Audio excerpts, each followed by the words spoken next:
তোমাদের দাদা দেখো বাজার থেকে চিংড়ি মাছ এনেছে, তো আমি চিংড়ি মাছটা কেটে পরিষ্কার করে নিয়েছি। চিংড়ি মাছ দিয়ে এই সবজিটা বানাবো। এখানে আছে কুমড়ো, কাটুয়া ডাঁটা, পটল, কাঁঠাল দানা আর আলু। এটা দিয়ে চিংড়ি মাছ দিয়ে বানাবো। চলো চিংড়ি মাছটা ভাজা বসাই। চিংড়ি মাছ ভাজার জন্য কড়াইটা বসিয়ে দিলাম। দিয়ে দেবো তেল, নুন, দেবো হলুদ। তেল গরম হয়ে গেছে, ভাজার জন্য চিংড়ি মাছটা দিয়ে দেবো।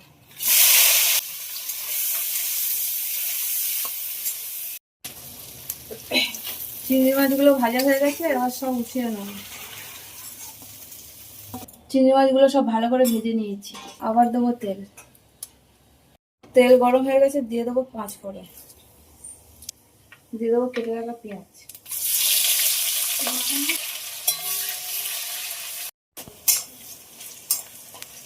পেঁয়াজ ভাজা হয়ে গেছে, দিয়ে দেবো কেটে রাখা সব সবজিগুলো।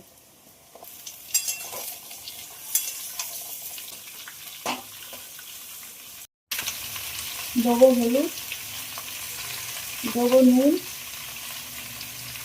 দেবো কটা কেটে রাখা কাঁচা লঙ্কা। সবজির মধ্যে দিয়ে দেবো একটু ধনে গুঁড়ো,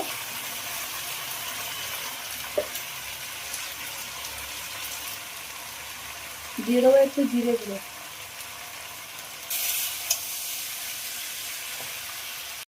ঢাকা দিয়ে দেবো। সবজিটা খুব ভালোভাবে ভাজা হয়ে গেছে, এবার সিদ্ধ হওয়ার জন্য একটু জল দেবো।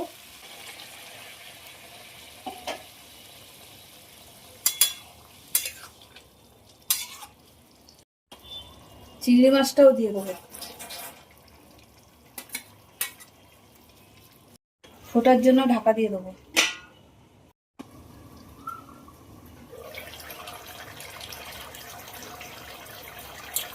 চিংড়ি মাছ দিয়ে সবজি কিন্তু হয়ে গেছে, এবার নামিয়ে নেবো। আমি বেশি শুকনো করবো না, একটু এরকম অল্প ঝোল ঝোল রাখবো, তাহলে খেতে ভালো লাগবে। তো আমার চিংড়ি মাছ দিয়ে কিন্তু সবজি একদম হয়ে গেছে। আর তোমাদের যদি আমার ভিডিওটা যদি ভালো লাগে, লাইক করো, কমেন্ট করো, শেয়ার করো। আর তোমরা সবাই ভালো থাকবে, সুস্থ থাকবে। টাটা।